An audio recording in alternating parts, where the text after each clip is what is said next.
आप पुष्प भगवान शंकर को चढ़ाएं ना चढ़ाएं, आप दुर्वा भगवान को चढ़ाएं ना चढ़ाएं,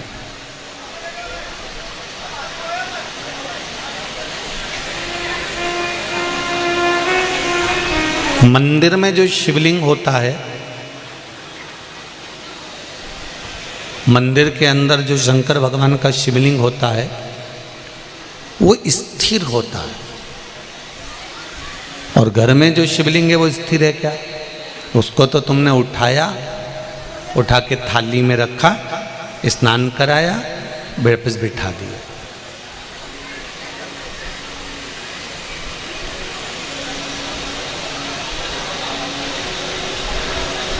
मंदिर में जो शिवलिंग रखा गया है वो स्थापित है, वो स्थिर है।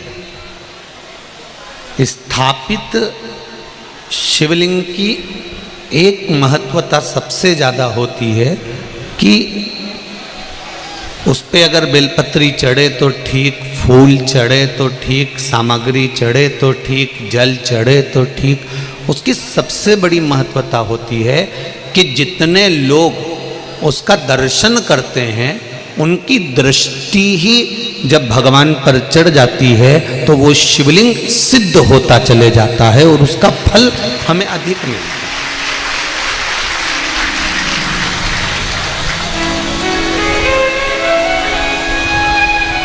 उसका फल हमको अधिकता में प्राप्त होता है। अब घर में जो शिवलिंग है, घर में जो शंकर भगवान का शिवलिंग है छोटा सा, उस पे कितने लोग दर्शन कर रहे हैं? आपने कर लिया, पति ने कर लिया, बच्चों ने कर लिया, या घर में जो सास ससुर हैं, परिवार है, कुटुंब है, उसने दर्शन कर लिया, या आपके कोई मेहमान आ गए, आपके कोई रिश्तेदार आ गए तो उन्होंने दर्शन कर लिया। समझ लेना जरा अच्छे से हो। अब घर के शिवलिंग पर परिवार वाले ही दर्शन कर रहे हैं, परिवार के लोग ही उसको दर्शित हो रहे हैं, दर्शन कर रहे हैं, पूजन कर रहे हैं। पर मंदिर का जो शिवलिंग होता है कोई ज़रूरी नहीं है कि सब जाकर बेलपत्र चढ़ाएंगे, सब जाकर फूल चढ़ाएंगे, सब जाकर चावल चढ़ाएंगे, या एक लोटा जल सब जाकर चढ़ाएंगे। अगर मंदिर का दरवाज़ा खुला हुआ है और मंदिर के बाहर से भी कोई निकल कर जा रहा है, मंदिर उसको मालूम है कि यहाँ मंदिर है, और उसकी ये मुख, उसका ये चेहरा मंदिर की ओर भी मुड़ गया। भले गाड़ी चढ़ा रहा था, गाड़ी चलते हुए जा रही थी, भले उसको शिवलिंग दिखा ना दिखा, पर उसका चेहरा मंदिर की ओर मुड़ा तो उसकी दृष्टि का प्रसाद भगवान को चढ़ चुका था, भगवान उसको स्वीकार कर चुका।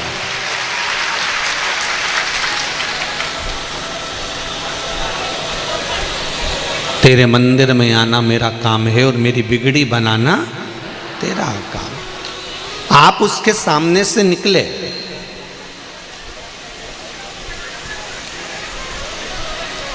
आप उसकी चौखट पे से निकले और उसके सामने उसकी चौखट से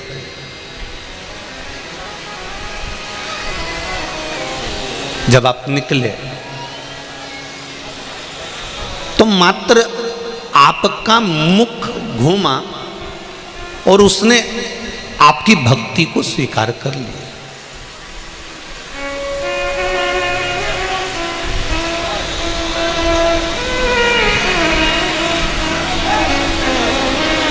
अब एक बात हमने पहले कही थी, आप लोगों को ध्यान में है कि नहीं है? वैसे तो मुझे उम्मीद है कि छत्तीसगढ़ के लोग इतनी जल्दी भूलने वालों में से नहीं है, ठीक है? आप लोगों को सुना होगा, हमने कहा था कोई शिवलिंग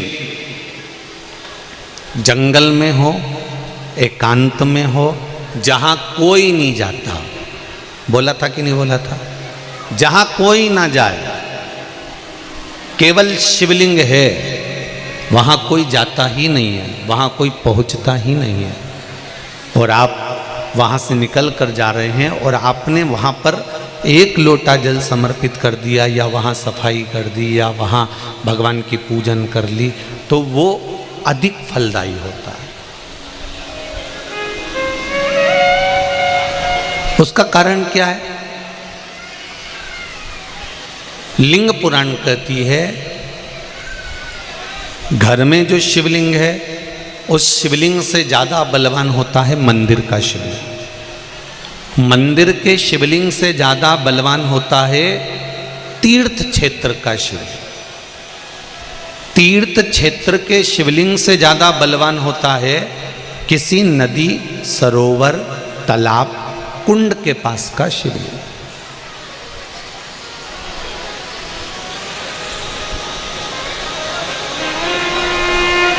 नदी, तालाब, कुंड के पास के शिवलिंग से ज्यादा बलवान होता है वन में, एकांत में, जंगल में, पहाड़ पर्वत पर, कोई शहर से दूरी पर, गुप्त स्थान पर कोई शिवलिंग है वो बलवान होता है। अब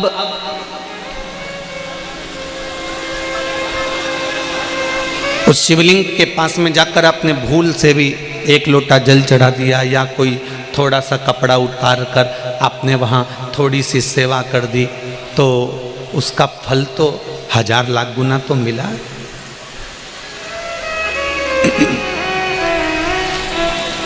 महाभारत की एक कथा है।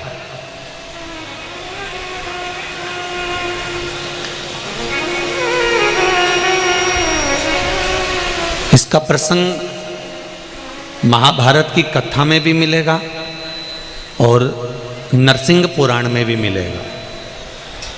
अगर आपको लगे कि सियोर वाले गुरुजी कौन सी पुराण में से बोल रहे हैं तो आप किसी ने पूछे तो बता देना नरसिंह पुराण और महाभारत का ये पावन संवाद है। एक बार पांडव जब वन के लिए जा रहे थे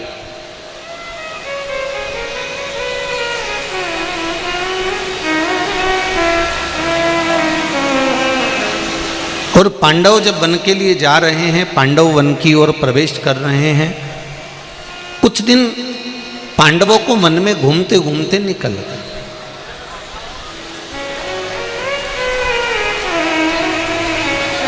जब पांडव वन में घूमते घूमते निकल गए तो द्रौपदी एक पात्र लेकर जल भरने के लिए जा रही थी। अब द्रौपदी जब जल लेने के लिए गई, द्रौपदी के केश खुले हुए थे, सुंदर भी थी। वहीं पर एक दैत्य अपने दोस्त के साथ जा रहा था। 2 असुर जा रहे थे, 2 दैत्य जा रहे थे, 2 राक्षस जा रहे थे।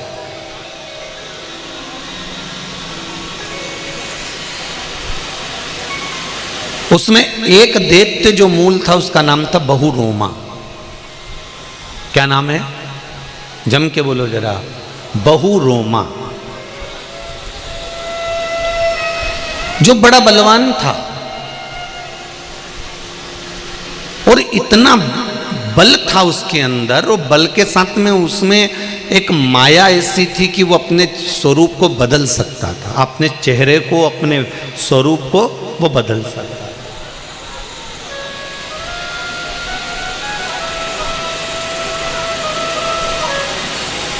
बहुरोमा ने देखा कि द्रौपदी बड़ी सुंदर है, इसको अपना बनाना चाहिए। तो बहुरोमा ने उसी समय पर चाल चली और ऋषियों का रूप रख लिया। और ऋषियों का रूप रखकर वो दोनों दैत्य, दोनों असुर पांडवों के पास पहुंच गए। पांडव वन में घूम रहे थे जहां द्रौपदी जल भरने के लिए गई थी। पांडव उसी मार्ग की ओर आ रहे थे और इतने में दोनों दैत्यों ने विचार करा कि अपन ऋषि का रूप रखकर, मुनि का रूप रखकर, साधु का रूप रखकर, संत का रूप रखकर इनका मार्ग भटका देते। बहुत अच्छे से समझना, दुनिया में कई आपको ऐसे मिलेंगे जो अंदर से तो असुर हैं राक्षस प्रवृत्ति उनके अंदर भरी है, पर बाहर से उनका जो स्वरूप है वो मुनि का बनाए हुए हैं, वो तपस्वी का बनाए हुए, वो साधु का बनाए हुए।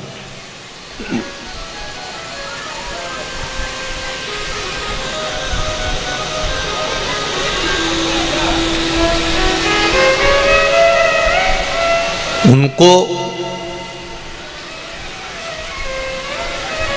तुम्हारे धर्म से, कर्म से कोई मतलब नहीं है, उनको केवल तुम्हारे धन से मतलब।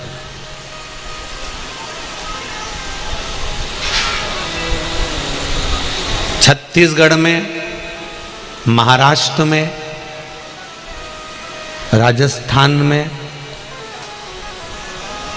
ऐसे कई लोग हैं जो एक बेल को पकड़ लेते हैं, नंदी को पकड़ लेते हैं और 4-5 लोग मिलके संत के कपड़े पहनकर उस बेल को लेकर, नंदी को लेकर गांव-गांव में घूमते रहते हैं। उनको धर्म से नहीं मतलब है,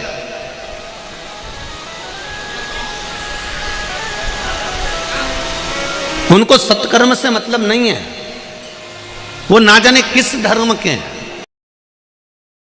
तुमसे धन एकत्रित करना चाहते हैं और उन्होंने अपना रूप बदला, और रूप बदलकर उन्होंने बेल को पकड़ा, एक नंदी रख लिया, 4-5 लोग इकट्ठे हो गए और जगह जगह जगह जाकर उन्होंने धन एकत्रित करा, बाद में उसको वैश्यावृत्ति में, जुए में, मांसाहार में, मदिरापान में बर्बाद कर दिया।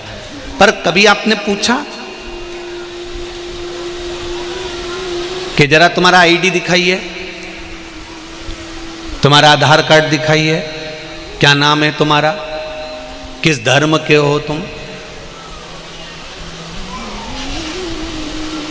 क्यों अपना गांव छोड़कर तुम हमारे गांव में आए हो? कभी तुमने विचार किया? ऐसे मुनि का रूप रखकर, साधु का रूप रखकर बहुरोमा अपने दोस्त के साथ चला और पांडवों का रास्ता मार्ग भटका दिया और द्रौपदी को उठाकर भागने लगा। एक मित्र ने देखा कि पीछे से अर्जुन को मालूम पड़ गया और अर्जुन तुरंत द्रौपदी को लेने आ रहा है, तो मित्र तो साथ छोड़कर भाग गया, बहुरोमा पकड़ाई में आ गया।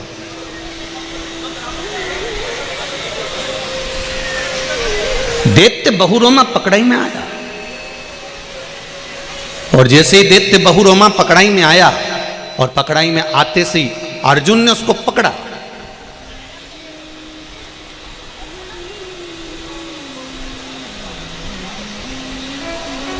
पकड़ते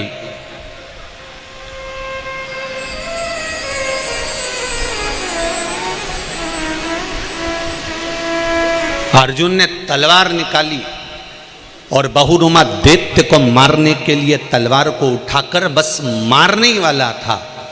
इतनी देर में बहुरोमा भगवान विष्णु के रूप, 4 हाथ और भगवान नारायण जैसा रूप धारण कर कर सामने खड़ा हो गया।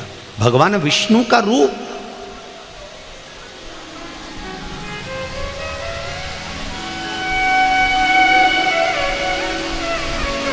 चार हाथ। अर्जुन, नकुल, सहदेव, भीम, युधिष्ठिर सबने पूछा तुम कौन हो?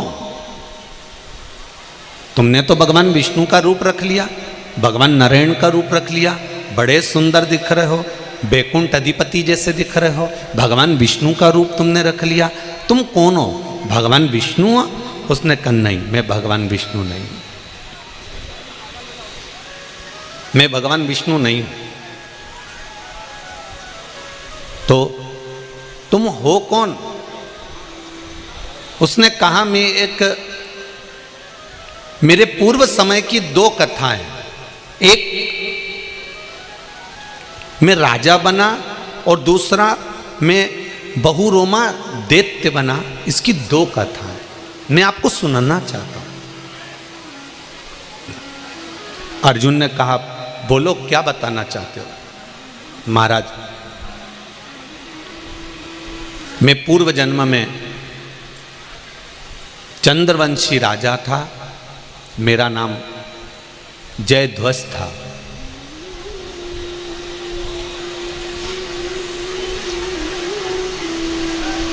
मेरा नाम जयध्वज, चंद्रवंशी राजा था मैं, और मेरा नाम जयध्वज था।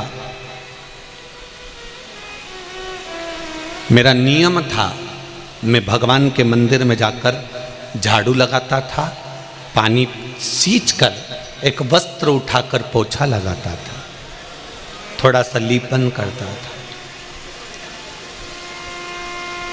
नरसिंह पुराण की यह कथा कह रही है, महाभारत का ये चरित्र कह रहा है, बहुरोमा अपनी कथा कहते हुए कह रहा है कि मैं चंद्रवंशी राजा और मेरा नाम जयध्वज है। मैं भगवान के मंदिर में जाकर झाड़ू लगाता था, बुआरी लगाता था, सामान उठाता था, भगवान के मंदिर में कचरा पड़ा रहता था उसको उठा देता था, मंदिर की दीवालों को साफ कर देता था। मुझे देख देख कर वहाँ मंदिर का जो पंडित था वो मुझे देखकर हंसता था।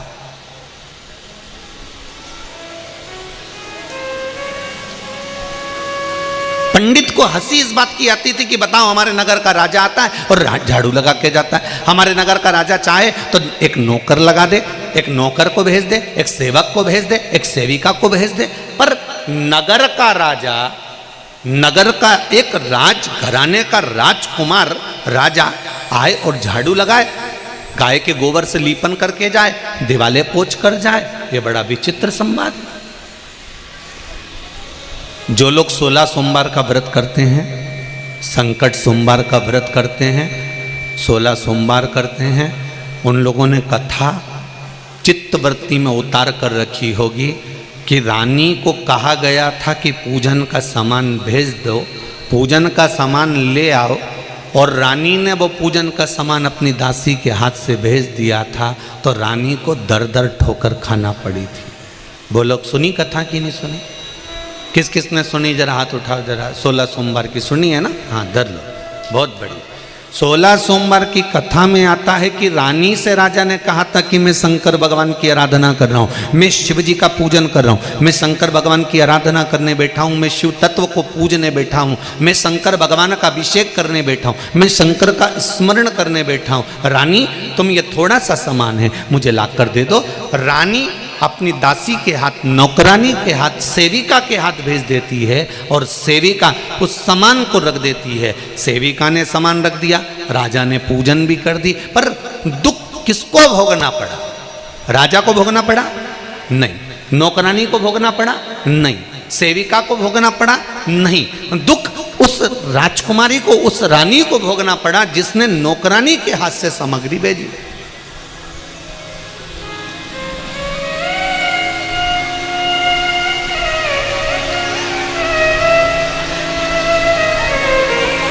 कई माताएं कहती हैं, गुरुजी हमारे पाँव में तकलीफ है, हमारी कमर में तकलीफ है। हमने कहा बेलपत्री खाओ। हम मंदिर तक नहीं जा सकते गुरुजी, बहुत तकलीफ है। एक बार तो मंदिर तक जाओ और देव अधिदेव महादेव से कहकर आओ, बाबा शरीर में बहुत कष्ट है, मैं रोज रोज कैसे आऊं?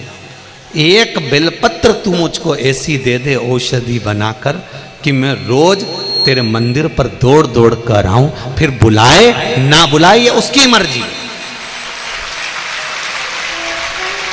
पर तुम पहले से ही आलसी बन गए, पहले से ही तुम तो आलसी बन गए, मेरे शरीर से नहीं बनेगा, मंदिर जाते नहीं बनेगा। और अगर तुम्हारी बहन के लड़के की शादी होए तो फिर तो क्या कहती है? जाना तो पड़ेगा। अब रिश्तेदारी में बहन के छोरे की शादी नहीं जाऊंगी तो उसको बुरा लग जाएगा, मेरी एक ही तो बहन है। जब तेरी एक ही बहन और बहन के छोरे की शादी, माँ तेरा कमर दुख रही, पीठ दुख रही, हाथ दुख रहा, पैर दुख रहा, तो भी खसक खसक के काम कर रही है। और शंकर जी के मंदिर में मेरी बहुत तकलीफ है, मैं कैसे जाऊं? तो शंकर भगवान सोचे जब बहन से तेरी अच्छी रिश्तेदारी है तो वहां जा, यहाँ क्यों आए? संबंध देखा जाता है। अगर तकलीफ है तो पहली बार आप शंकर जी के मंदिर में जाओ और उससे विनती कर कर आओ, बाबा मुझे ये तकलीफ है, मुझे ये कष्ट है, मैं रोज रोज कैसे आऊं, पर तू एक औषधि मुझे ऐसी दे दे कि मैं ठीक हो जाऊं और दौड़ दौड़ के तेरे मंदिर आऊं। तो बाबा खींच खींच कर बुलाना प्रारंभ कर देता है। ये उसका फर्ज है, ये उसका काम।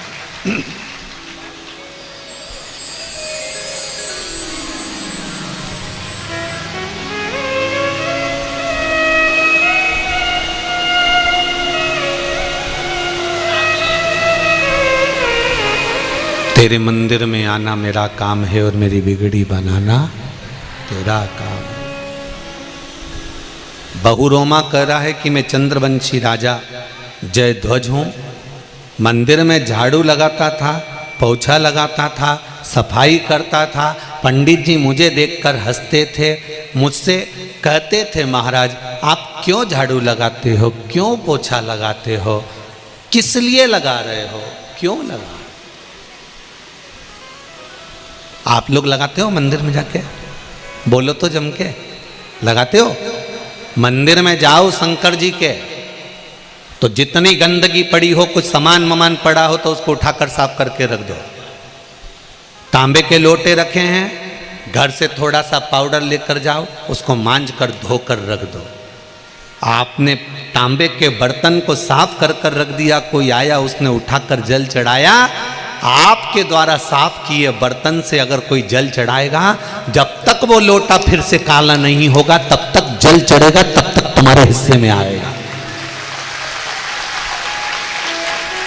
साफ कर दो।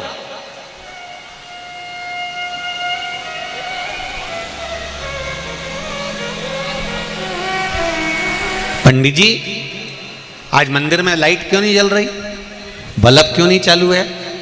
काकी जी बल्ब 60 हो गया, बल्ब बेकार हो गया, पूजन बाद में करना। पूजन में अगर रोज 1 रुपये चढ़ाती थी तो 10 रुपये एक साथ ले और बाजार से एक बल्ब ला करके पंडित जी चढ़ो ऊपर और बल्ब टांग दीजिए, उजाला हो जाएगा।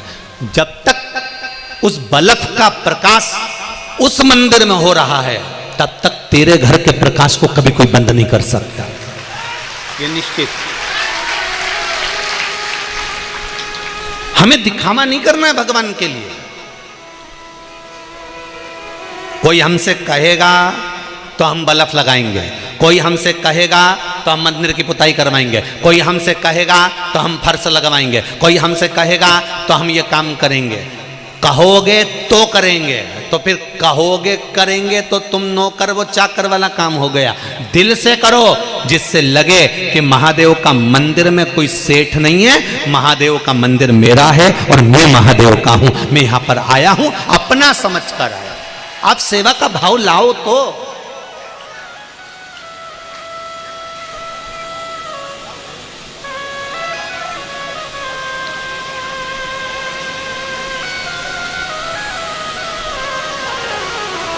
चार हाथ वाले भगवान की सेवा और 2 हाथ वाले गुरु की सेवा बड़ी मुश्किल से मिलती है जी।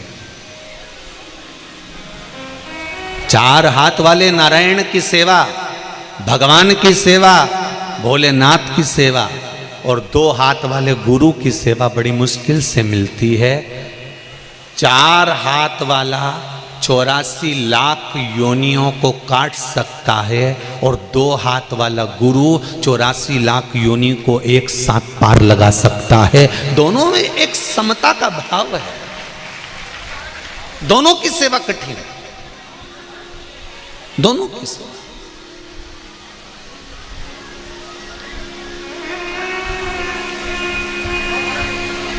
बड़ी कठिन,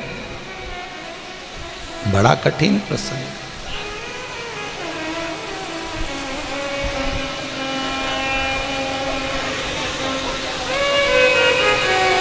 महाराज बहुरोमा ने कहा, मैं पूर्व का चंद्रवंशी राजा जयध्वज हूं, मंदिर में झाड़ू लगाता हूं, पोछा लगाता हूं, सेवा करता हूं, चाकरी करता हूं। एक दिन पंडित जी मेरे पर हंसे और फिर पंडित जी ने थोड़े दिन तक तो मुझ पर हंसा, फिर हंसना बंद कर दिया। पंडित जी ने फिर एक प्रश्न मेरे सामने रख दिया। एक प्रश्न प्रश्न पंडित जी ने मेरे सामने रखा।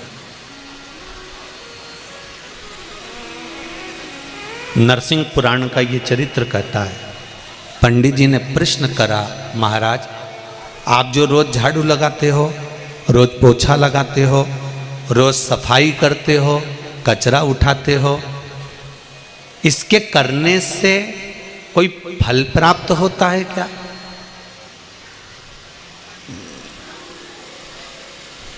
इसके करने से कोई इच्छा की पूर्ति होती है क्या? इसके करने से कुछ हमें मिलता है क्या? तब उसी समय पर राजा जयध्वज ने कहा, ब्राह्मण देवता, इस झाड़ू को लगाने से, इस पोछे को लगाने से, इस सफाई को करने से, इस कचरे को उठाने से क्या फल मिला, मैं आपको बताना चाहता हूं ब्राह्मण देवता। मैं पहले रेवत ब्राह्मण था।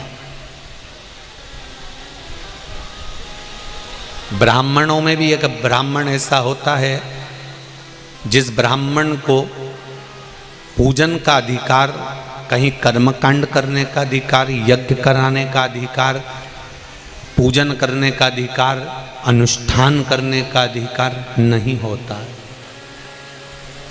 पूर्व समय में मैं रेवत ब्राह्मण था। पंडित जी, मैं रेवत ब्राह्मण, पर मैंने यज्ञ भी करा, मैंने अनुष्ठान भी करा, मैंने जजमानों के घर पर जाकर भोजन ग्रहण भी करा, मैंने खूब अपने दम पर, अपने बल पर मैंने खूब यज्ञ अनुष्ठान करे। अगर कोई मेरे पर उंगली उठाता था, मैं उस पर भी अपशब्द कहता था। पूर्व समय में मैं रेवत ब्राह्मण था। मैं यज्ञ करता, कर्मकांड करता, पूजन करता। मुझसे लोग कहते कि तुम यज्ञ मत करो, तुम अनुष्ठान मत करो, क्योंकि तुम रेवत हो, तुम्हें ये करना नहीं चाहिए। तुम्हें तो वानप्रस्थ जीवन जीकर या किसी मंदिर में केवल सेवा चाकरी करना चाहिए। मंदिर का द्वार खोलना, मंदिर में भगवान का पूजन आदि कर लेना, ये तुम्हारा कर्म हो सकता है। भिक्षा मांगकर खा लेना, ये तुम्हारा कर्म हो सकता है। भिक्षाटन करना, ये तुम्हारा कर्म हो सकता है। 7 घर 8 घर की भिक्षा को इकट्ठा कर कर तुम अपने परिवार का भरण पोषण कर सकते हो, ये तुम कर सकते हो। पर तुम कर्मकांड करो, तुम यज्ञ कराओ, तुम अनुष्ठान कराओ, ये ठीक नहीं है। पंडितों ने मुझे समझाया, पर मैं नहीं माना। बहुत मेरा बल था, मैं मानता नहीं था। और मैं बहुत वैश्यावृत्ति भी करता था, जुआ भी खेलता था और गलत काम भी करता था। जिनके यहाँ मैं यज्ञ कराने जाता था, अनुष्ठान करने जाता था, वहां से थोड़ा ना थोड़ा सामान अधिकता में लेकर आ जाता था। अपने परिवार के लिए बहुत मेहनत किया। एक बार मैं पूजन करा कर आ रहा था और पूजन करा कर आते आते रास्ते में एक सुंदर ब्राह्मणी दिखी।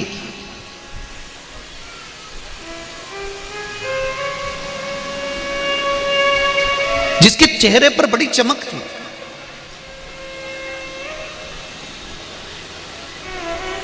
बड़ी सुंदर थी वो। उस ब्राह्मणी को देखा मैंने तो मेरे भीतर काम जाग गया। और काम जागा तो मैंने उस पूजन का सामान मेरे साथ में था। मैंने ब्राह्मणी का हाथ पकड़ा और उसको एक खंडेरे की ओर, टूटे हुए मंदिर की ओर ले गया। मुझे नहीं मालूम था कि ये टूटा हुआ मंदिर है। मैंने खंडेरा जानकर, एकांत जानकर ब्राह्मणी को उस कक्ष की ओर, रात्रि का समय था, उस ब्राह्मणी को खींचकर मैं उस खंडेरे की ओर ले गया।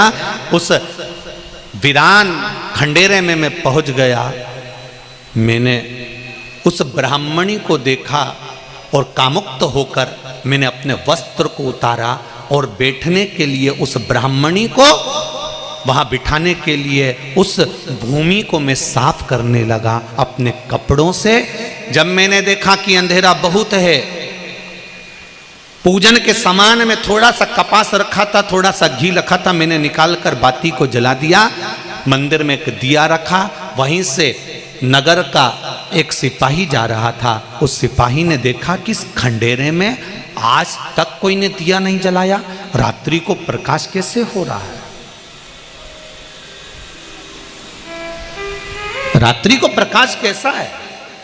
इस खंडेरे में किसने दिया लगा दिया? इस खंडेरे में दीप किसने लगाया है? और वो सिपाही उस खंडेरे के अंदर प्रवेश कर गया। प्रवेश करते ही उसने मुझे उस ब्राह्मणी के देखा, ब्राह्मण की पत्नी के साथ में, ब्रह्मणी के साथ में। देखते ही उसने सोचा कि ये जरूर दूसरे राज्य का गुप्तचर है, यहाँ छुप कर बैठा है, इस खंडेरे में तो कोई आता नहीं है, इस टूटे हुए भवन में तो कोई आता नहीं है, और इसका वध उस सैनिक ने वहीं की वहीं कर दिया। ब्राह्मण की पत्नी को छुड़ाकर घर भेज दिया। ये वहां मर गया, प्राण छूट गए। प्राण छूटते से ही उसी समय पर इसका जो स्वरूप था वो भगवान के स्वरूप जैसा बन गया और बैकुंठ की ओर चला गया। जैसे बैकुंठ के दरवाजे पर पहुंचा तो पहुंचते से ही बैकुंठ के द्वारपालों ने पूछा कि ये बैकुंठ कैसे आ गया? ये तो वो पापी जीव है जिसने पाप पर पाप करा है। इसने ऐसा कौन सा पाप है जो नहीं करा हो? वैश्यावृत्ति इसने करी, जुआ इसने खेरा, मदिरापान इसने करा, सारे दुनिया के काम करे, रेवत ब्राह्मण होकर भी कर्म को बेकार कर गया। ये इसको तो नरक भोगना चाहिए था, तो फिर ये बैकुंठ के दरवाजे पर कैसे आ सकता है? तब पीछे से भगवान शंकर के गण खड़े होकर कहते हैं, ये जान नहीं पाया था कि जिस मंदिर में खंडेरे में उस ब्राह्मण की पत्नी को लेकर गया था, भले काम के तेज के कारण इसने अपने कपड़े उतार कर वहाँ सफाई करी थी और वहाँ एक दिया लगा दिया था। उस सफाई करने का फल इसको ऐसा मिला कि इसको बैकुंठ में विराजमान कर दिया गया।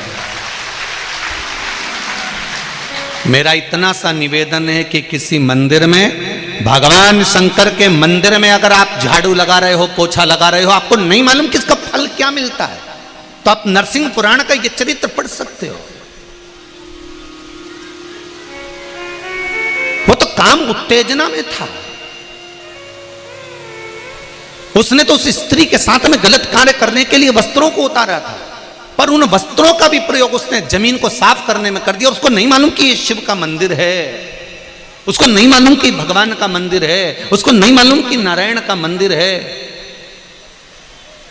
वो तो काम में इतना डूबा हुआ था कि उसको वो स्त्री दिख रही थी, वो नारी दिख रही थी, उसकी सुंदरता दिख रही थी। उसको नहीं मालूम कि इस खंडेरे में शंकर भगवान बैठे हैं, उसको नहीं मालूम कि इस जगह पर शिव जी बैठे हैं, उसको नहीं मालूम कि शंकर का शिवलिंग अंदर है कि नहीं है। बस उसने वस्त्र उतारा और उस वस्त्र से सफाई करी बैठने के लिए और एक दिया लगा दिया, उसका फल ये मिला।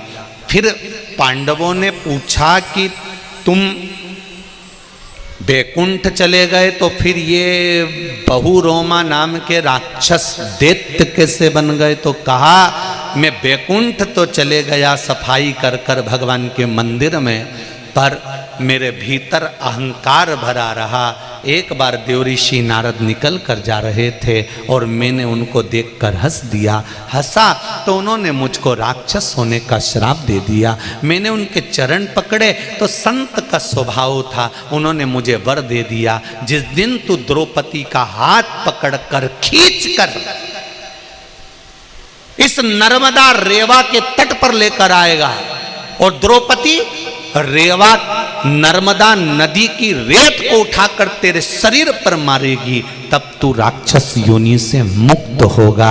इसलिए मैं नारद के श्राप से राक्षस बन गया था और द्रौपदी का हरण कर कर रेवा के तट, नर्मदा के तट लेकर गया था। उसने रेत उठाकर मारी तो मेरा उद्धार हो गया। तो कहा, अर्जुन, वो रेवा नर्मदा की रेत से मेरा उद्धार नहीं हुआ। अर्जुन, नर्मदा का एक एक कंकर शंकर था जो फेंका, मेरे शरीर पर शंकर लगा, उससे मेरा उद्धार हुआ। उस रेत से, उस कंकर से मेरा उद्धार हुआ है। मेरा उद्धार नहीं होता, रो गए। आप लोग यहां कथा सुनने के लिए आते हो, जो टीवी पर सुन रहे हैं आस्था चैनल पर वो सुन रहे हैं, जो फेसबुक यूट्यूब पर सुन रहे हैं वो सुन रहे हैं, पर जितने लोग कथा पंडाल में आ रहे हैं, कभी जिंदगी में मौका मिले और आपके पास में 100 किलोमीटर, 150 किलोमीटर, 200 किलोमीटर, 300 किलोमीटर के दायरे में कहीं कथा सुनने शिव महापुराण की मिल जाए तो 2 क्षण के लिए 10 दिन नहीं जाओ, 7 दिन नहीं जाओ, 5 दिन नहीं जाओ, तो 1 दिन जाकर उस भूमि को प्रणाम जरूर करना, क्योंकि इतने भक्त जब आते हैं तो उनके चरण जिस भूमि पर पड़ते हैं, वहां की रज, वहां की मिट्टी, वहां का जल, वहां का थोड़ा सा कीचड़ भी अगर हमारे शरीर को, इस वस्त्र को लग गया तो ना जाने हमारी कितनी पीढ़ी को पार उतार सकता है। उस रज की महत्वता को पहचान, उस रज की मूलता को।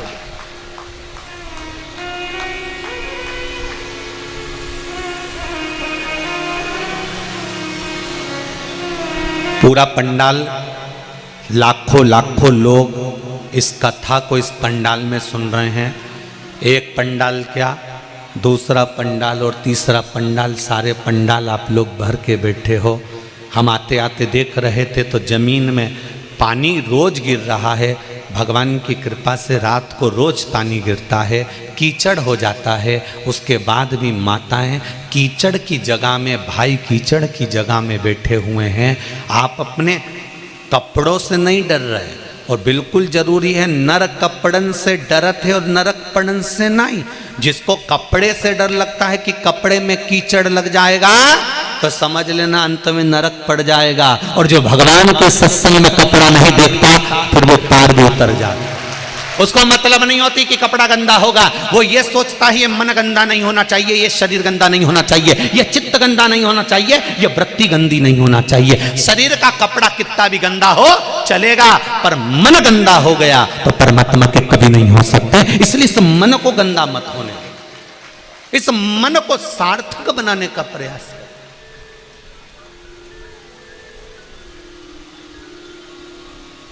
मन चित्त वृत्ति को आनंदित करने। एक पत्र आया है, देखिए।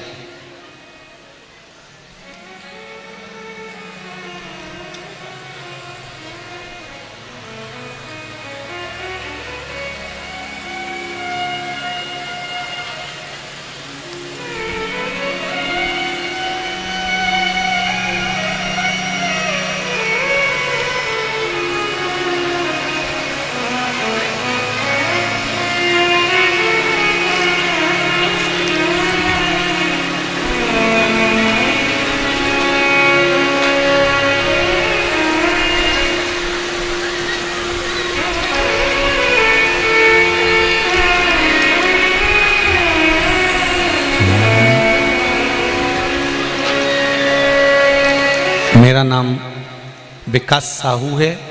मैं ग्राम सुराहाडूंग से भिलाई जिला दुर्ग का निवासी हूँ।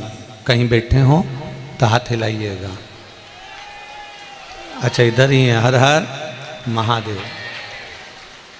गुरुजी, बाबा की कृपा कहना चाहता हूँ। एक लाइन बड़ी सुंदर लिखी है विकास साहू जी आपने। तेरे दर पे आके मुझे जो मिला है ये मैं जानती हूँ या तू जानता है। गुरुजी, बाबा की कृपा कहना चाहता हूँ। मेरी चाची के गर्भाशय में 4 बड़ी बड़ी गांठ हो गई थी। डॉक्टर ने जांच करी गांठ की, ऑपरेशन के बताया और साथ में कैंसर बता दिया। चेकअप कराया, उसमें डॉक्टर की रिपोर्ट में गर्भाशय के अंदर 4 गांठ और चारों के अंतर्गत कैंसर था। उनकी हालत गंभीर हो गई थी।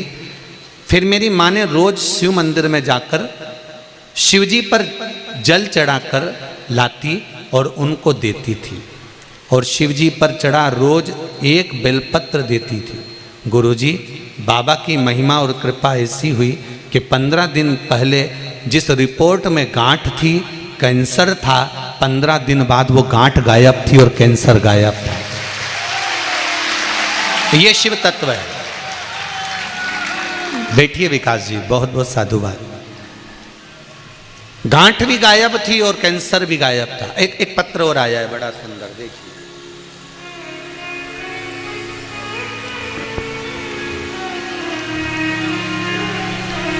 मैं हेमलता सेन, खंडेलवाल कॉलोनी, दुर्ग, छत्तीसगढ़ निवासी हूँ। हेमलता जी कहीं बैठी हों तो हाथ हिला सकती हैं। कहीं बैठी हों? अच्छा आप ही हैं, हाथ हिला दें एक बार। हर हर महादेव। मैं हेमलता सेन, खंडेलवाल कॉलोनी, दुर्ग, छत्तीसगढ़ निवासी हूँ। गुरुजी, भोले बाबा की जितनी गुणगान करूँ। मेरा ससुराल नागपुर हंसापुरी में है। मेरे ससुराल में गुरुजी 12 साल से कोई संतान नहीं थी। मेरे साले की बीवी ने आपके द्वारा बताए पशुपतिनाथ व्रत को किया और कुछ महीनों बाद उसके पेट में गोला है। डॉक्टरों ने कहा कि ये गोला चढ़ गया है, संतान नहीं बोली, गोला है कहते रहे। और गोले का ऑपरेशन करने का डॉक्टर ने कह दिया था, पर बाबा की कृपा ऐसी रही, मेरे साले की पत्नी ने 12 वर्ष से जिसकी यहाँ संतान नहीं थी, डॉक्टर उसको गोला गोला कहते रहे और वो 9 महीने तक रही। और वो गोला आखिरी में हमने ऑपरेशन नहीं करवाया और उससे मेरी उस साले की बहू को बच्चे की प्राप्ति हुई। उस बच्चे का फोटो में लगा रहा हूं। ये शिव कृपा। किसी सोनोग्राफी में ये नहीं आया कि ये संतान है, हमेशा गोले ही बताते गए, पर आखिरी में 9 महीने बाद संतान की प्राप्ति हुई। संतान का फोटो भी हम लगा रहे हैं। बैठिए भैया जी, सेन साहब बैठिए। श्री शिवाय नमस्ते। मैंने तेरे ही भरोसे ओ बाबा, तेरे ही भरोसे हवा बिच उड़ती जावांगी। बाबा डोर हतो छड़ी में कठी जावांगी। भोले मैं तेरी पतंग, शंभो मैं तेरी पतंग, हवा बिच उड़ती जावांगी। बाबा डोर हटो छठी में कठी जावांगी। अब दिल से पुकारो उसको।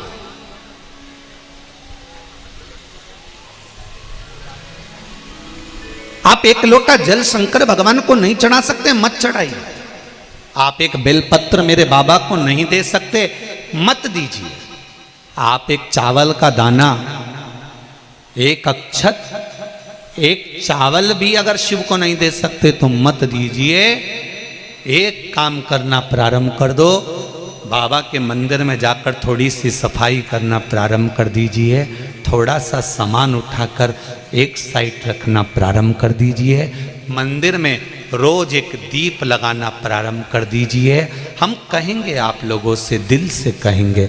सावन का महीना चल रहा है, जिसका व्यापार नहीं चलता हो, काम नहीं होता हो, परेशानियां पीछा नहीं छोड़ रही हो, दुख पर दुख आ गया हो, तकलीफ पर तकलीफ आ गई हो, तुम्हारा मन भले भगवान में ना लगे, पर मंदिर में शंकर के जाकर चाकरी करना प्रारंभ कर दो। मेरे भोले तेरी नौकरी सबसे बढ़िया है, सबसे करी। आप चाकरी चालू कर दो, उसके दरवाजे की नौकरी करो, उसके दरवाजे पर जाकर सेवा करो, उसकी चाकरी करो, पानी भर के रख दो। दुनिया के लोग आएंगे, लोटा भर के पानी चढ़ाएंगे, पर बाल्टी भर कर तुम रख दो। नहीं चल रहा ना, बेकार काम चल रहा है, काम अच्छा नहीं चल रहा, व्यापार बेकार चल रहा है, कहीं उन्नति नहीं मिल रही, तो थोड़े दिन बाबा की चाकरी कर लो। दुनिया की भी तो करोगे, हाथ तो जोड़ने जाओगे कि काका जी नौकरी दे दो, भैया जी हमारा ये काम कर दो, फूफा जी तुम कर दो, मामा जी तुम कर दो। दुनिया के हाथ जोड़ो, उससे अच्छा महादेव के हाथ जोड़ो, उसके पास जाकर बैठ जाओ, उसके चरणों में जाकर बैठ जाओ, तो जीवन की सार्थकता अपने आप प्रकट हो जाएगी। आप करो उसकी चाकरी, सारी समस्या का हल। एक लोटा जल शंकर को समर्पित करना प्रारंभ कर दो। उसकी झाड़ू, उसकी बुआरी, उसकी चाकरी। जब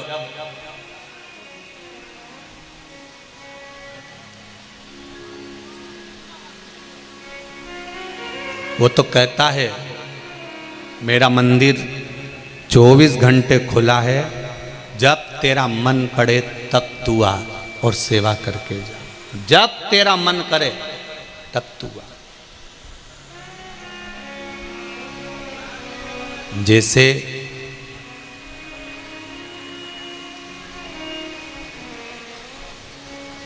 ये कथा छूटती है ना, बाहर बहुत सारी दुकान लगी हैं मेले जैसी है। अब उनने तो दुकान लगाने वाले ने दुकान लगा ली, बहुत दूर दूर से बता रहे हैं कि बता रहे थे कोई कि झारखंड और कर्नाटक तक की दुकानें यहाँ पर आई हुई हैं। अब इतनी दूर दूर से वो लोग दुकान लेकर आए हैं, उन्होंने तो अपनी दुकान खोल ली। अब जिसका मन होगा जिस दुकान पर जाकर खड़ा हो जाएगा लेने वाला, उसकी मर्जी, उसका मन।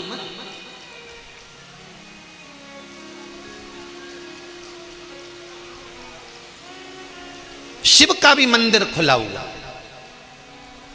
शिव का भी द्वार खुला हुआ, शंकर की चौखट खुली हुई है। ये आपके ऊपर है कि आप किस समय पर जाकर भगवान के द्वार से क्या लेकर आते हो और भगवान तुम्हें क्या प्रदान कर देता है, ये शिव ही जानता है, शंकर ही जानेगा। चित्तवृत्ति में शिव रमे, घर के शिवलिंग और मंदिर के शिवलिंग में एक अंतर है। जहाँ जिस शिवलिंग का दर्शन बहुत ज़्यादा मात्रा में होता है,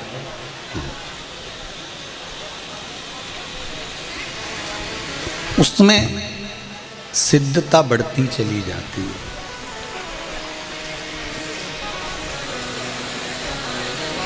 दर्शन की बेलपत्री, दर्शन का पुष्प, दर्शन का अक्षत,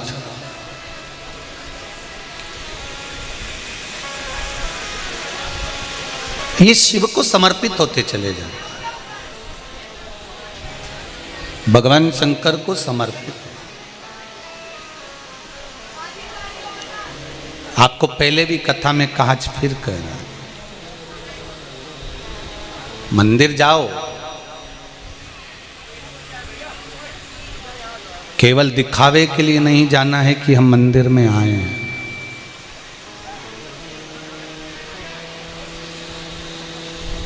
उस मंदिर में आपका समर्पण होना चाहिए, और वो समर्पण बाहर से नहीं हो सकता, वो समर्पण आपके हृदय का, चित्त का, दिल का होना चाहिए। जब दिल का समर्पण होगा, मन का, चित्त का, वृत्ति का समर्पण होगा, तो भगवान उस समर्पण का फल अवश्य देते हैं।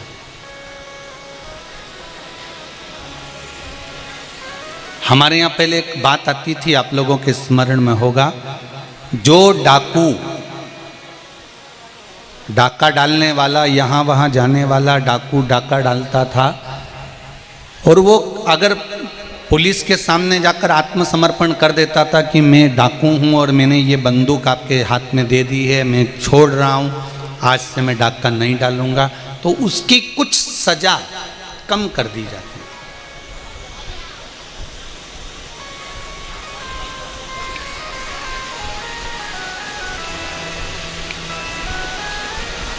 यही की यही भक्त के लिए, यही की यही भक्तों के लिए।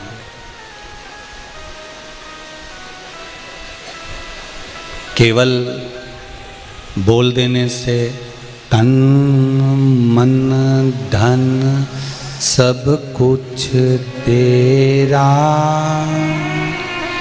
स्वामी सब कुछ है तेरा,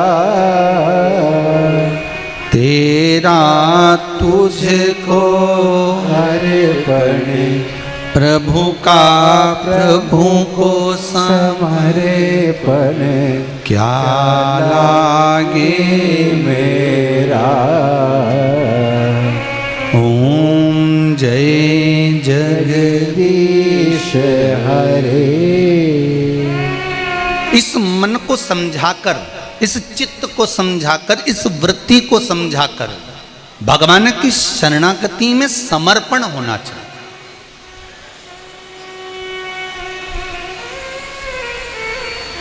अच्छा एक बात बताओ रे छत्तीसगढ़ वालों, भाटा पारा वालों, जरा अच्छे से बताना हो, तुम्हारी औलाद को, तुम्हारे बच्चों को दूसरा डांटेगा उसका असर ज्यादा होगा कि तुम डांटोगे, बाप डांटेगा, तुम डांटोगे उसका असर ज्यादा होगा? कौन डांटेगा? घर का व्यक्ति जिसकी औलाद है, जिसका छोरा है, वो डांटे।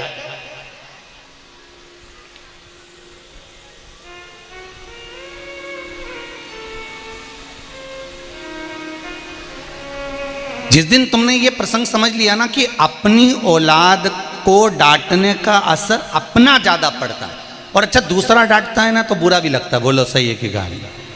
जरा सा जेठानी ने या देवरानी ने या ननन ने तुम्हारी औलाद को कुछ कह दिया तो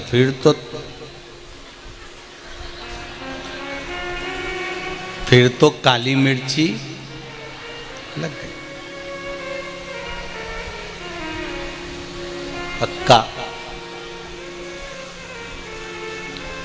तुम्हारे बच्चे को कोई दूसरा डांटेगा ना तो तुमको अच्छा नहीं लगेगा, पर तुम्हारे बच्चे को दूसरा डांटेगा उसका कोई असर बच्चे पर नहीं पड़ेगा। पर तुम्हारे बच्चे को जब तुम खुद डांटोगे उसका असर भी पड़ेगा और तुमको बुरा भी नहीं लगेगा। उसी तरह अपने इस मन को, इस आत्मा को, इस चित्त को, इस वृत्ति को, इस मन को खुद डांटो, खुद कंट्रोल करो। कहां भटक रहा है? कोई शंकर जी की निंदा कर रहा है और तू निंदा में लग गया।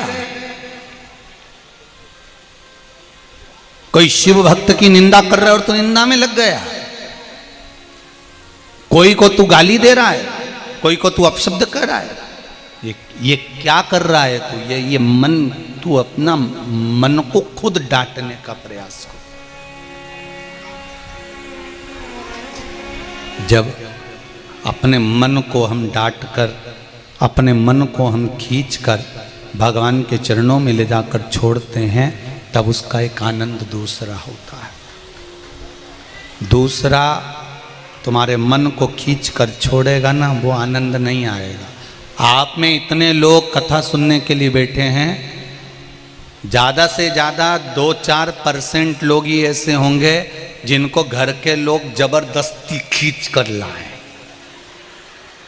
कुछ 2-4% ऐसे होंगे जिनको जबरदस्ती खींच कर लाया गया है। चलो चलो चलो, पीछे पड़ गए, चलना तो पड़ेगा, लेकर तो जाना पड़ेगा। पीछे पड़े हुए हो, बहुत पीछे पड़े हुए हो, तो उनसे निवेदन है अगर इस कथा में तुम ऐसा कर कर लेकर आए हो तो अगली कथा में जब छत्तीसगढ़ में हो तो तुम ऐसे लेकर मत आना कि चलना ही पड़ेगा, चलो तो सरी खींच कर लाना। हमें खींच कर लाने वाले नहीं चाहिए, हमें तो वो चाहिए जिन्होंने अपने मन को, अपनी आत्मा को, अपनी चित्त को, अपनी वृत्ति को समझा लिया और जान गया कि शंकर के सिवा कोई नहीं है, तो शिव महापुराण की कथा में गया। ऐसे जान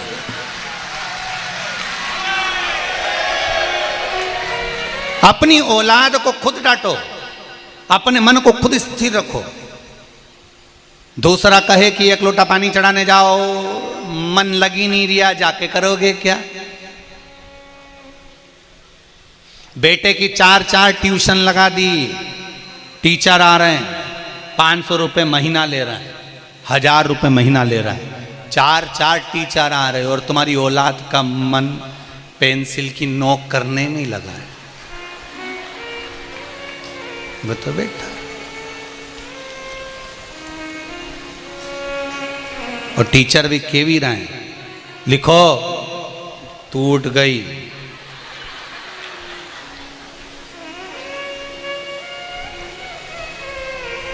ला इधर दे, मैं सही कर दूं, मैं नोक बनाऊं। मम्मी ने कहा है सर को परेशान मत करना।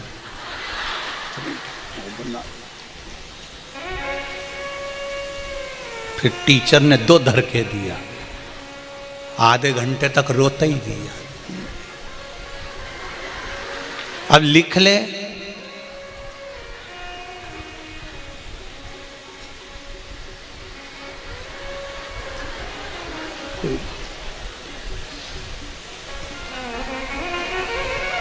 आठ बज गई, टीचर ने कहा होमवर्क करके रखना, कल देखूंगा। बैग बंद करो, बॉटल रख लो, चल दो। 4 ट्यूशन लगाई है। औलाद को मालूम है कि बहाना कैसे बनाना है।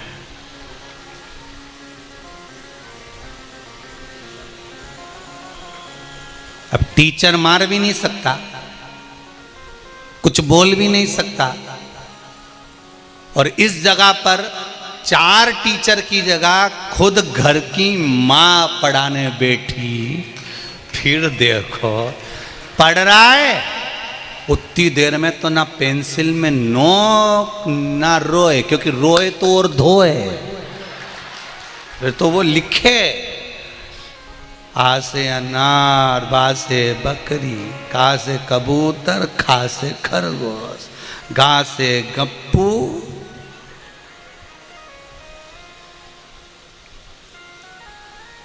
गा से घंटी, और वो गया, पूरा लिख दिया। तो टीचरों से कहा सर तुम पढ़ाते नहीं हो बच्चों को? पढ़ाते तो फिर ये कुछ लिखता क्यों नहीं है? पता नहीं भाभी जी, आप पढ़ाती हो जब तो पढ़ लेता, हम तो 4 टीचर लगे रहते, पढ़ते ही नहीं। स्कूल में भी बैठा रहता, बैग ही नहीं खोलता, बस खाने के सामान निकालते अंदर चढ़ता रहता। हम तो खुद परेशान हैं, इतने टीचर इसको संभाल रहे हैं, सबसे आगे की टेबल पे बिठा रहे हैं, पर इसका मन क्यों नहीं लगता? और तुम पढ़ाती हो तो पढ़ जाता है, तुम करती हो तो कर जाता है। तो सास ने कह दिया बेटा ये किसी से पढ़ने वाला नहीं है, एक काम कर, घर के 4 काम दूसरे कर लेंगे, तू इसको पढ़ा ले। तब तो बहू ने मन में सोचा, तुम मम्मी ठीक है, तो इतने में सास ने कह दिया कि एक काम करा कर, दोपहर के समय में जैसे छोरा आए तो तू काम छोड़ दिया कर, तू पढ़ाने बैठ जाया कर। अपनी औलाद को अपन साधेंगे, अपनी औलाद को अपन मारेंगे, अपनी औलाद को अपन खींच कर जहां ला सकते हो वहां ले जाकर छोड़ सकते हो। उसी तरह इस मन को दूसरे के कहने पर मत चलना कि एक लोटा पानी चढ़ाने जाओ, सियोर वाला महाराज बोल रहा है, बिल्कुल मत जाओ जब तक तुम्हारा दिल ना करे, मन लगे कि हाँ जाऊंगा और मुझे मेरा भोलानाथ मिलेगा, निश्चित है तो जाओ, नहीं तो मत जाओ। फालतू का टाइम बर्बाद मत करो, समय बेकार नहीं करना, अपन को बहुत कीमती समय दादा, इसको बर्बाद नहीं करना। मन करे तो जा, चित्त को, मन को, वृत्ति को खींचो। ये मन बड़ा चंचल है, कैसे तेरा भजन करूं, जितना इसे समझाऊं उतना ही मचलता है। ये मन मचलता है, आप इसको सत्संग में लेकर जाओ, ये भोजन में चले जाता है। इस मन को खींचना पड़ेगा।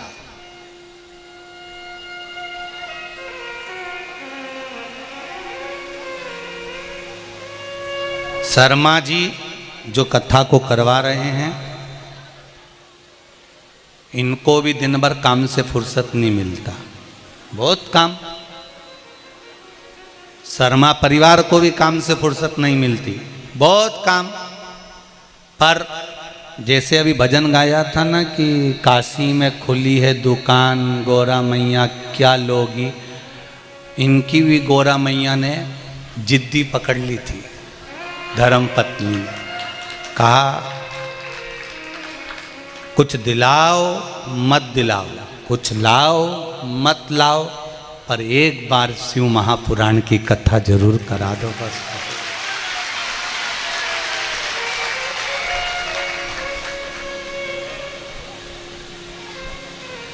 मैं धन्यवाद दूंगा आदरणीय नेहा भाभी जी को कि उन्होंने अपने चित्त में, वृत्ति में शिव पुराण को भरा, तो और भरा तो अकेले के लिए नहीं, शर्मा परिवार में अभी तक शिव पुराण नहीं होगी, 71 पीढ़ी को तार दिया, एक शिव महापुराण की कथा करवाया।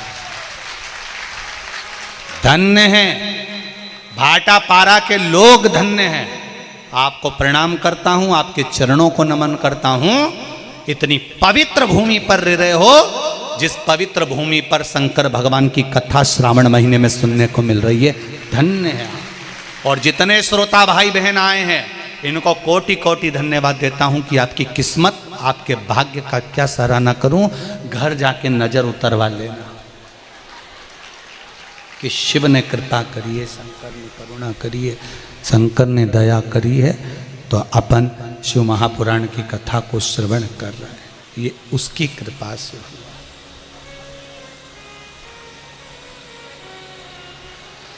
मन कहीं पर भी जाए, उसको अपने मन को अपने को खींचना पड़ेगा। कल कथा चल रही थी, उसमें वर्णन करा था कि शंकर भगवान और माता पार्वती के मध्य में ज्योति प्रकट हुई, और उस ज्योति को भूम नाम का दैत्य परेशान करने लगा, तो मंगल विवाह करा ज्योति का। नतस्य के साथ में विवाह कर दिया गया। जब नतस्य के साथ विवाह हो गया तो एक बेटे ने जन्म लिया जिसका नाम सत्यवीर था।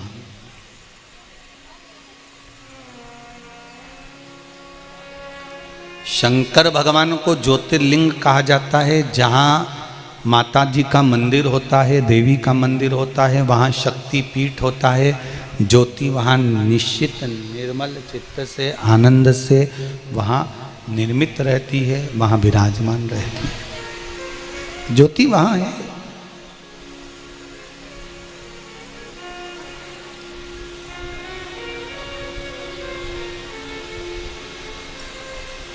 मंदिर में कहीं कल कथा में कहा था, अखंड ज्योत अगर लगी हुई है और वहाँ अपना समर्पण थोड़ा सा हो जाए तो समझ लो कि अपने जीवन में कभी अंधेरा नहीं आ सकता, कभी अंधेरा नहीं आ सकता। ये जीवन का एक भाव बड़ा सुंदर है महाराज। दीपावली के दिन जो दिया लगाया जाता है, दीप मालिका लगाई जाती है। दिवाली के दिन बहुत सारे दियों को रखकर माता जी के सामने फिर उनको जगह जगह पर रखने जाते हैं। उसमें लाई, धान की लाई फूली, एक एक दाना, दो दो दाना उसमें पंडित जी डलवा देते हैं या आप लोग डाल लेते हैं। उसका कारण क्या है? क्या कारण? शिव और पार्वती ने इस ज्योति को अपनी पुत्री के रूप में माना।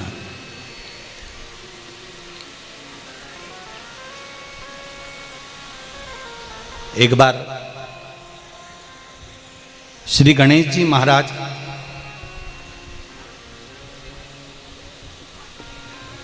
भ्रमण करते करते अपनी माता पार्वती के नजदीक में आ जाते हैं, माता पार्वती के पास आ जाते हैं।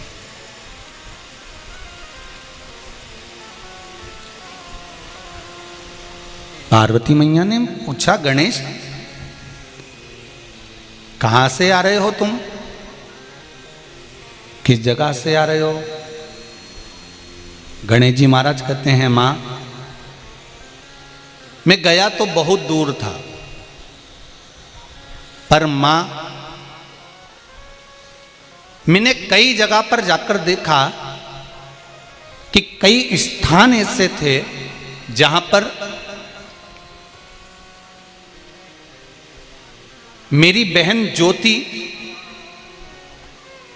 स्थापित नहीं थी, वहां पर विराजमान नहीं थी। मां, कोई जरूरी है कि दीप प्रकट हो या दीप लगाया जाए तभी ज्योति उसमें रहती है, तभी उसकी प्रधानता रहती है? तब माता पार्वती जी ने बड़ा सुंदर संवाद कहा है। आप और हमारे लिए ये संवाद का बड़ा स्मरण रहे।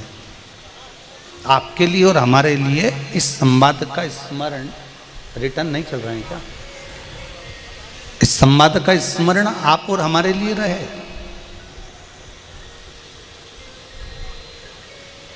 माता पार्वती जी ने कहा, गणेश सुनो, जिस मंदिर में अखंड ज्योत नहीं जलती, जिस मंदिर में अखंडता की ज्योत का प्रभाव नहीं है, उसका मतलब यह नहीं होता कि यहां पर ज्योति विराजमान नहीं है या ज्योति यहां पर नहीं है। सुनो गणेश, जिस मंदिर में शिखर होता है, शिखर जानते हो आप लोग?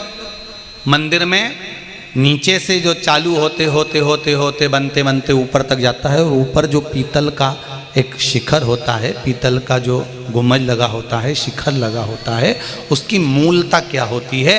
तो गणेश, जिस मंदिर में शिखर होता है, और अगर मान लो मंदिर में शिखर नहीं है, मंदिर में अगर घंटाल भी लगा हुआ होता है, तो भी उस मंदिर के अंदर ज्योति विराजमान अपने आप रहती है। उस मंदिर में अगर दिया नहीं भी लगा तो उसमें ज्योति की प्रधानता रहती है। अगर मान लो वहां पर दिया नहीं लगा, दीप नहीं लगा, तो भी वहां ज्योति की प्रधानता है। अब एक बात अपने घर के लिए समझ लेना बहुत अच्छे तरीके से। अशोक सुंदरी शिव महापुराण की कथा कहती है, भगवान शंकर का संवाद कहता है, आजकल तो आरओ पॉइंट हो गए तो लोग मटका रखना भूल गए, हंडा रखना भूल गए।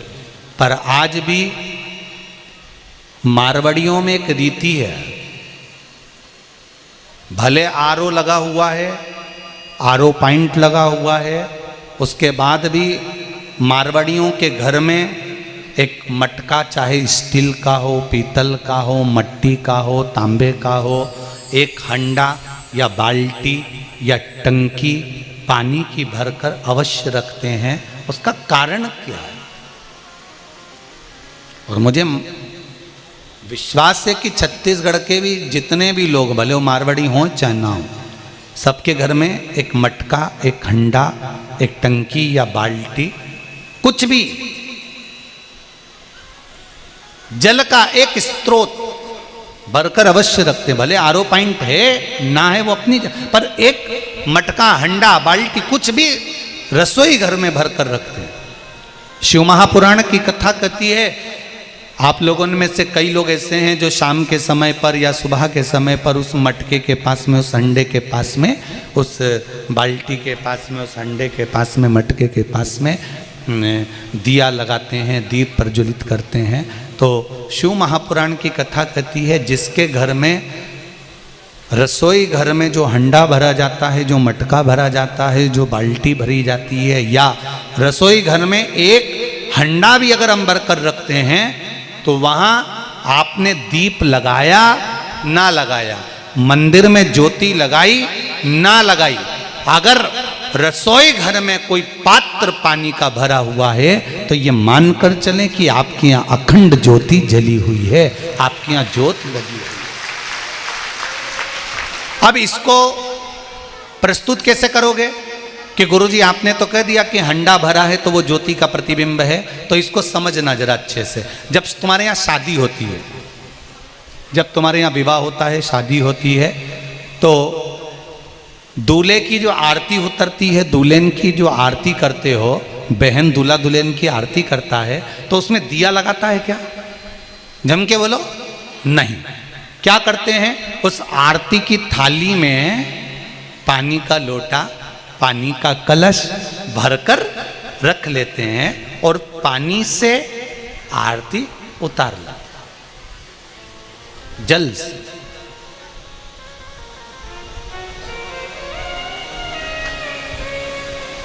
कई ब्राह्मण लोग, कर्मकांड कराने वाले चतुर विद्वान ब्राह्मण जब पूजन कराते हैं तो एक चम्मच जल में उससे भी आरती करा देते हैं। उस जल की आरती का महत्व क्या है? दूल्हा दुल्हन की आरती कर रहे हो तो उस जल की आरती का महत्व क्या है? उस जल की आरती की मूलता क्या है?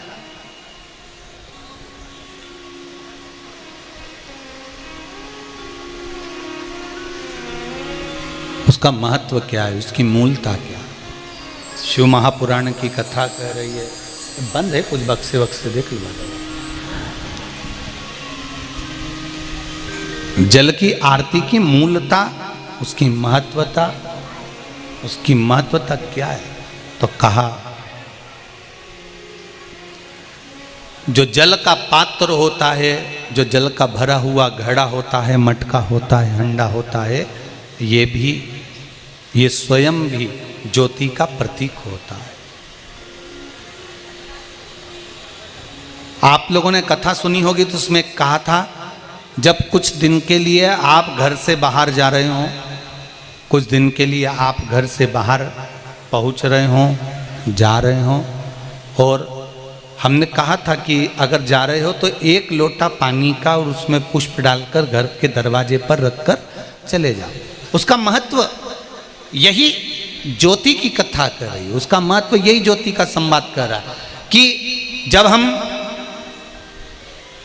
घर से जाते हैं, एक पात्र अगर रख कर गए हैं तो भी वो ज्योति का प्रतिबिंब का रूप रख कर गए हैं कि यहाँ पर भगवान शंकर की पुत्री पार्वती जी की बेटी इस जगह पर विराजमान है, इस जगह पर बैठी हुई। शंभु शरणे पड़ी मांगो घड़ी रे घड़ी, दुख काटो दया करी ने दर्शन आपो। उस पात्र से उसकी महत्वता को दर्शाया गया, उस पात्र से। और जब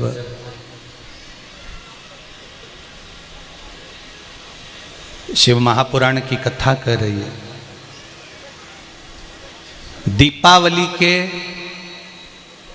दिवाली के समय पर जो ज्योत लगाई जाती है, दीपावली के समय पर जो दिए रखे जाते हैं, दीपावली के समय पर जो ज्योत खड़ी करी जाती है, उसमें लाई फूली डालने का जो महत्व है वो इसलिए है कि जब श्री गणेश जी महाराज, सरस्वती मैया, लक्ष्मी मैया, इन तीनों का जब पूजन होता है दिवाली के समय पर, जो ज्योति अपने पुत्र सत्यवीर के साथ में आकर, ज्योति अपने पुत्र सत्यवीर के साथ में आकर विराजमान होती है, सत्यवीर के साथ में। और वो फूली नहीं है, वो लाई नहीं है, वो सत्यवीर का प्रतीक है।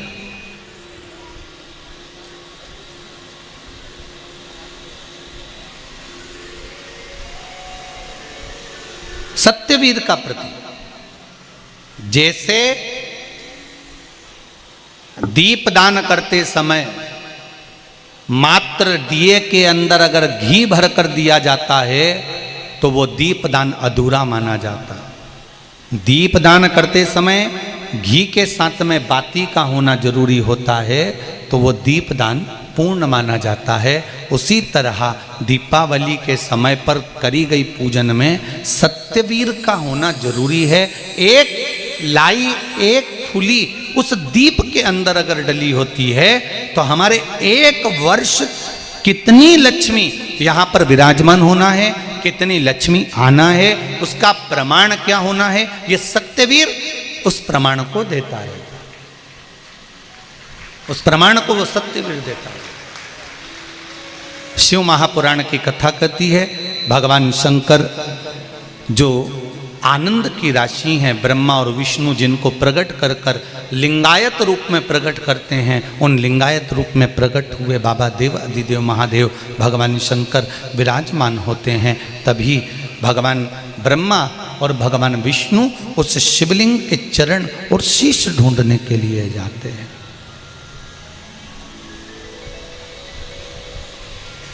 ब्रह्मा जी ऊपर ऊपर बढ़ते गए, भगवान विष्णु नीचे नीचे जाते गए। भगवान विष्णु को चरण नहीं मिले, उन्होंने एक बार सत्य कह दिया और एक बार मुख से कह दिया, सत्य का बखान कर दिया। और एक बार सत्य कहा कि मुझे भगवान शंकर के चरण नहीं मिले तो वो नहीं मिले। भगवान स्कंद पुराण के अंतर्गत भगवान विष्णु का नाम सत्य नारायण रख दिया, क्योंकि उन्होंने सत्य बोल दिया।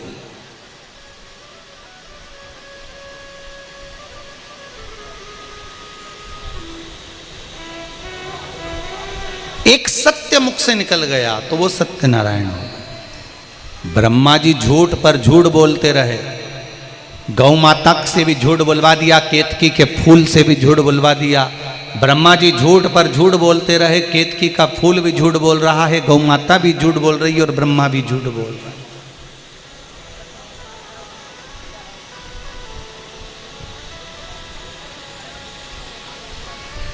सत्य को प्रमाण की जरूरत नहीं होती, पर झूठ को, असत्य को प्रमाण बार बार चाहिए रहता है।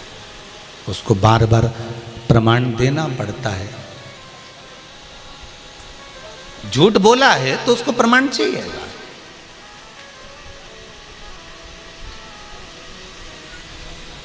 ब्रह्मा जी का सिर कट गया, केतकी के पुष्प को श्राप लग गया, गौ माता के मुख को श्राप लग गया। गौ माता के मुख को श्राप लगा कि हे गौ माता, मैं आपको श्राप देता हूं, आपने इस मुख से झूठ बोला है, इस वाणी से झूठ बोला है, संसार में आपका पूरा शरीर पुजाएगा। गौ माता की पूंछ पुजाएगी, पीठ पुजाएगी, चरण पुजाएंगे, सींग पुजाएगा, मुख पुजाएगा, पर जिस मुख से गौ माता तुमने झूठ बोला है, तुम्हारा ये मुख आप पूज्य होगा। गौ माता तुम झूठ बोलो। अब एक विचार करो जरा अच्छे से, सारे जितने लोग आस्था चैनल पर कथा सुन रहे हो, फेसबुक यूट्यूब पर सुन रहे हो, चाहे छत्तीसगढ़ की इस पावन धरा पर भाटापारा में बैठकर कथा सुन रहे हो, एक मन में विचार करिएगा, चित्त वृत्ति में विचार करिएगा कि गौ माता ने तो केवल एक झूठ बोला था और गौ माता का मुख आज तक अपवित्र माना गया कि उसने झूठ बोल दिया, असत्य बोल दिया। और हम 24 घंटा वो मोबाइल पे ना जाने कितनी बार झूठ बोल जाते हैं, तो तुम्हारा मुख कौन सा पवित्र माना जाएगा?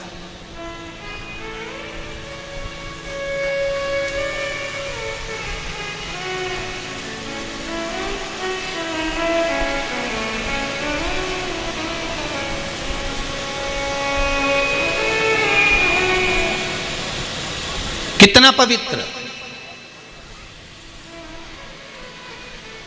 किसी से काम कराना हो तो तुरंत इस मुख से वर्णन कर दोगे, भैया तुम्हारे बराबर कोई नहीं है रे, तुम थे तो हमारा काम हो गया, वरना कौन करता रे भैया। भैया कुर्सी से नीचे उतरे और दूसरे भैया कुर्सी पे बैठ गए तो भैया की बुराई, वो तो थे ही ऐसे भैया। तुरंत